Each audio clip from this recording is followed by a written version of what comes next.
aliens, giant robots that shoot lasers, and a spaceship. Final Fantasy IV was weird, and I loved it.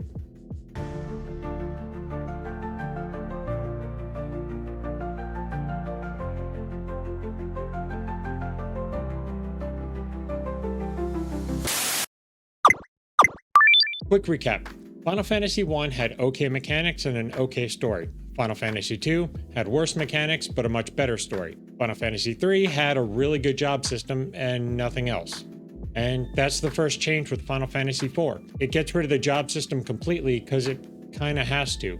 Final Fantasy IV is the first truly character-driven story of the Final Fantasy series, and the classes are tied to the characters and the story.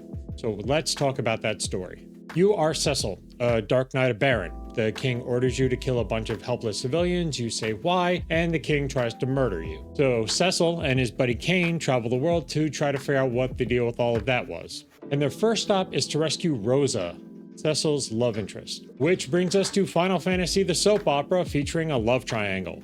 See, Kain also loves Rosa, but Rosa only sees him as a friend, so Kain runs off and joins the local bad Golbez in his quest to destroy the world. And look, fellas, I know rejection hurts, but that's no reason to run off and join the local cult run by an evil wizard alien. But it turns out that Kain was being mind controlled. And twist, so was Golbez. And double twist, so was the king.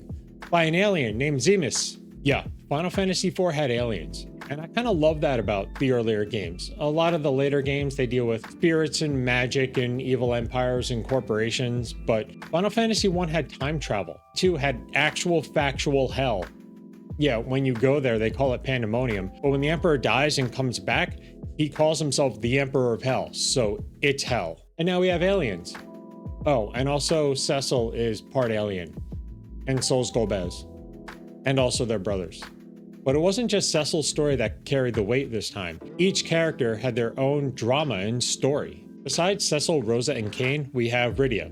Remember when I said the king tried to kill Cecil? Well, what he did was unknowingly strap a bomb to Cecil and send him to the local town full of summoners. Rydia is the only surviving member of that town after Cecil and Kain inadvertently kill her mother and burn her village to the ground. Rydia has some feelings about that, but after the other two save her life, she joins them on the whole world-saving thing.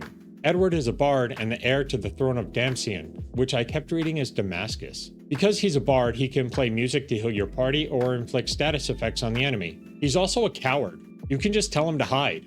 Or he just runs off stage right and then comes back to reap the rewards once the battle is over. He'll also leave if his health gets too low, but he has a hovercraft, so you let him tag along. Yang's a monk who joins after his town is destroyed.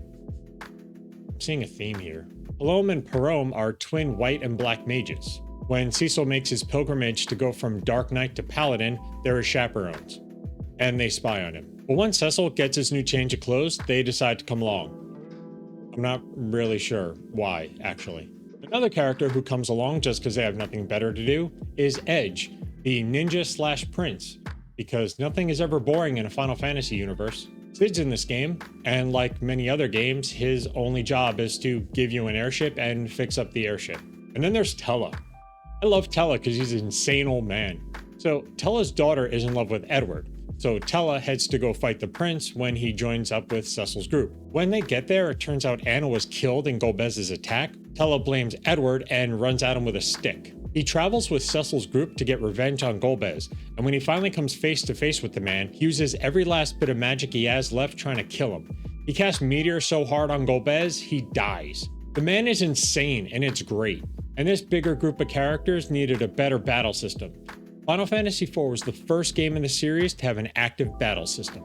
Final Fantasy got a lot of credit because it took a lot of inspiration from tabletop RPGs, and that included turn-based combat. But 4 had meters above every character's head, and when that meter hit 0, they got to act. It made combat more interesting, feel more alive, and it added a little more strategy because it gave more importance to spells like haste and slow and stop. In previous games, spells like slow and haste, it might change the attack order, but every character still got a turn. But in 4, since there were no turns, you could use haste to speed up your character's timer and get more hits in, or use slow to make the enemy get fewer attacks. And this system wouldn't just carry over into future Final Fantasy games, but to other series entirely. But it wasn't just the battle system that 4 changed. The first 3 games messed around a lot with the magic system. Magic slots, magic levels, XP. But one thing that always remained constant were the stores.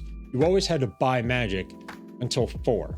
In 4, as you level up, you just get spells. And this is just another side effect of getting rid of the job system for the sake of story. Yes, there's less freedom and less customization. In 3, you could combine jobs to find the most broken combinations you can think of. But in 4, the summoner is a summoner because they come from a town of summoners. The monk is a monk because he comes from a town of monks. It would be weird if he was a ranger. And Cecil is a dark knight because he needs his redemption arc to become a paladin.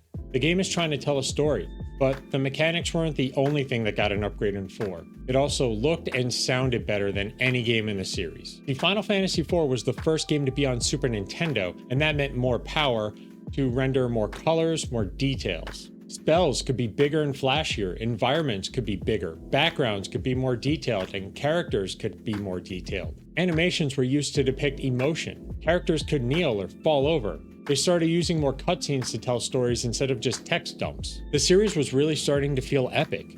And speaking of epic, let's talk about the music. The music wasn't just for background anymore. It was tied to the story. Boss battles, death scenes, love scenes, they all had their own soundtrack. And depending on which version you played, you might have a completely different experience. And that's because Final Fantasy IV was the first game in the series to get rebalanced for different audiences. Final Fantasy IV was released in Japan for the Famicom, and it was hard. Enemies hit harder, used more status effects, had a wider range of abilities and attacks. And it was decided it was a little too hardcore for Western audiences.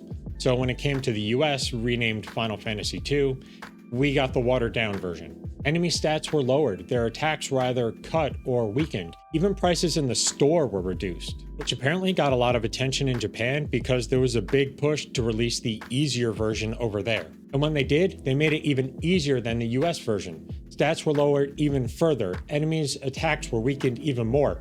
They even made the dialogue easier to understand for a younger generation. Then there was the DS version, which is considered the most brutal of them all. They went back to the original hard mode game and added augmentations, which let your character inherit or use other characters' abilities. All of these changes, the bigger cast, the story focus, the battle system, even changing the game between releases, all pointed to one thing. Final Fantasy IV was the first modern Final Fantasy game. It took years of experimentation, but Square was finally starting to nail down what a Final Fantasy game was. It took a lot of trial and error, but the blueprint was finally coming into focus. And it shows. This game was ported over and over, and of the 6-pixel remasters, it is solidly in second place. Look, I like this game, but you can pry Final Fantasy VI from my cold dead hands. And that's the end of Final Fantasy IV. It finally feels like the series is back on track after the low point that was 3. Weird sci-fi ending notwithstanding. The magic is in place, the active battle system is here, the story made sense. It was weird, but it made sense, and I never once had to think about where I was supposed to go or what I was supposed to do, except for that one part where I had to figure out how to open up the hellhole. And yeah, half the characters being brainwashed was kind of weird, but that's Final Fantasy. Let's just hope 5 continues this upward trend. But that's just what I think. Tell me what you think in the comments down below, and while you're down there, if you could hit the like and subscribe buttons, I'd really appreciate it, and I'll see you next time.